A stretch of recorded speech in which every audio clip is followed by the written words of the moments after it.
21 million. That is the promise of Bitcoin. Or said another way, that is the truth of Bitcoin. There will only ever be 21 million of them, period. But you don't have to take our word for it. You can verify it for yourself. Spin up a node, run the numbers, and you will see the self-evident truth. It's written in the open source code, distributed and synced across tens of thousands of independent nodes worldwide that exist in our shared objective reality. Bitcoin's value proposition is provable, mathematical, immutable scarcity.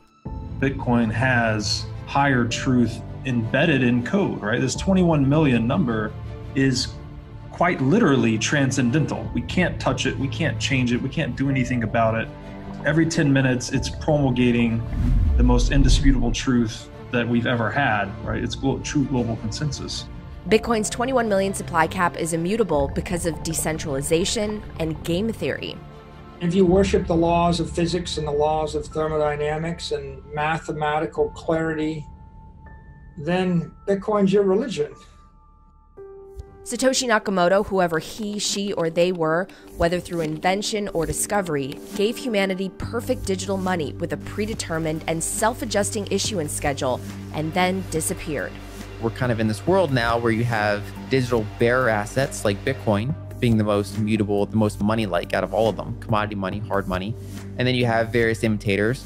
On Nakamoto's coattails, 20,000 wannabes, charlatans, and even flat-out scammers with their various coins, tokens, and NFTs, so-called altcoins, designed at improving on the Bitcoin protocol, but none can be compared to Bitcoin.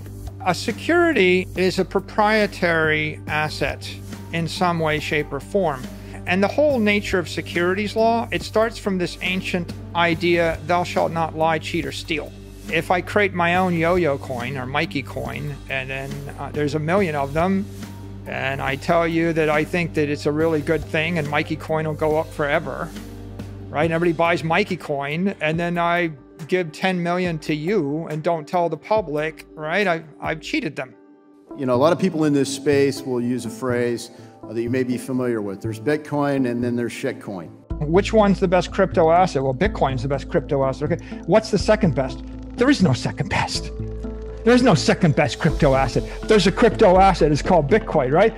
Bitcoin's immaculate conception means there's no central authority, no CEO. Satoshi hasn't been heard from in over a decade, the very definition of decentralization. Rules absent of rulers. The decentralized nature of the Bitcoin protocol has been tested. People have tried to co-opt control of Bitcoin source code and push it in certain directions that benefit their business models. And this network and this protocol and its open source governance have withstood that test. If you're going to be putting anything on a blockchain, and if it's going to actually be useful as a blockchain, it needs to be decentralized. And if it's actually really decentralized, not decentralization theater, as is the case with most shitcoins that essentially just have basically a few people in charge. So how do millions of network participants agree on the state of this distributed ledger in real time? Bitcoin's consensus mechanism, proof of work. You need proof of work to embody skin in the game in the marketplace such that contributions are commensurate with consideration received. That's how systems work. There were only 8 citations in the Bitcoin white paper, and one of them was Adam Back's work on proof of work. Bitcoin is basically the creation of commodity money in digital form. So they made something that requires work to produce, which is unlike the fiat currency system and unlike most of these other digital assets. It actually goes back to the days of commodity money, except it improves on that because it makes it more divisible, more verifiable, and more portable. Einstein said matter is energy and energy is matter. What is property? Property is economic matter. What is money? Money is economic energy.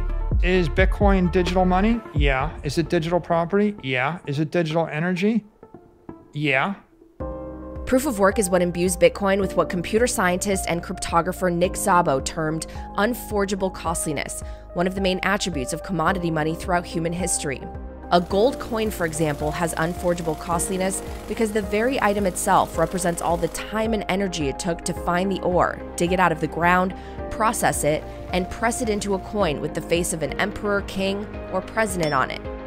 Similarly, Bitcoin represents all the time and energy it took to produce as well, although digitally, not physically. This is why, like gold, it's known as a bearer asset. Anyone can verify its authenticity by checking the ledger. It's unforgeable, and you can't simply make more of them at no additional cost like you can with paper dollar bills or JPEGs.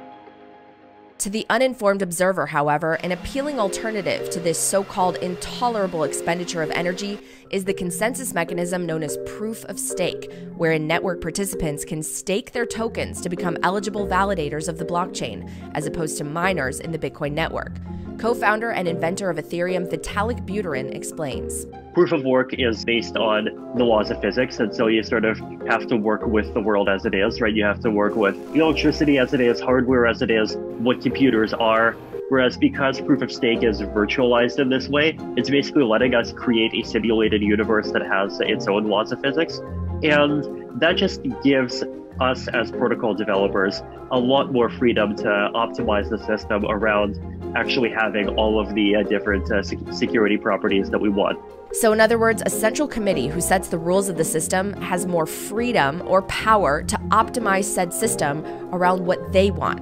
What could possibly go wrong?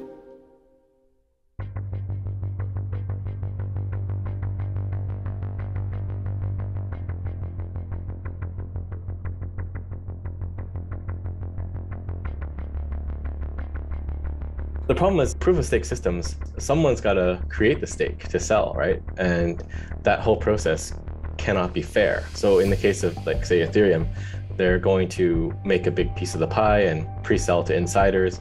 The large portion of the stake is largely controlled by a few entities. So proof of stake is really just the fiat system, but with a blockchain and some waste.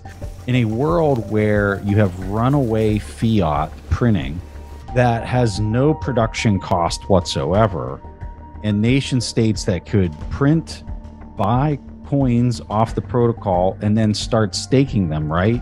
There's arguably an incentive to act this way to control which transactions are being included, not included. I mean, at that point, you can do whatever you want. There's nothing physically preventing you from just printing all the money to buy all the stake to gain the control authority over the ledger. That's one of the dangers of coupling control authority over the ledger to something that doesn't physically exist. That has no tie to physical reality. It's the fiat system, but without a military to force you to use the token. And this is, I think, why it's ultimately doomed, because it's only good for the insiders, and you can't get the outsiders to join in unless you put a gun to their head, which is how the current fiat system works. So I can't see it being successful in the long run, except in the short run to basically promote shitcoin scams. Scholars of monetary history will know that humans are utterly defenseless against corruption when given the power to change the rules when it suits them. They say absolute power corrupts absolutely, which is why Bitcoiners choose to opt into a system of verifiable rules and transparent governance with no governing authorities. Over the course of those 5,000 years, time and time and time again, they get exploited. People find a way to systemically exploit the rule set to take advantage of the abstract power. There is an enormous incentive to do that because it's a giant honeypot problem.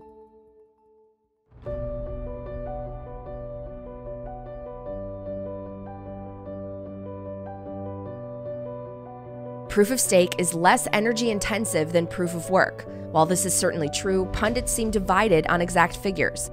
In 2017, for example, Newsweek declared that Bitcoin mining was on track to consume all of the world's energy by 2020.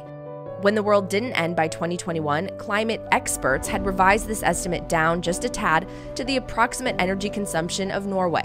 Critics of proof of work seem obsessed with the power consumption of Bitcoin, but are, quote, mum when it comes to the energy used to illuminate Christmas lights, to power data centers behind Netflix, or to distribute untold millions of single-serve meal kits, according to Nick Carter in an op-ed about the issue.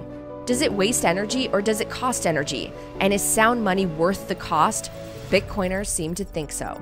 Using energy is not a bad thing, Matt. Engineering and the use of energy is implied in, like, the growth of humanity. You know what else uses a lot of energy? An airplane. So I tell you what, you don't like energy. Next time you and the wife go to Europe, you take a kayak, I'll fly United. Next time you want to save and grow your family's wealth, you use the dollar, I'll use Bitcoin.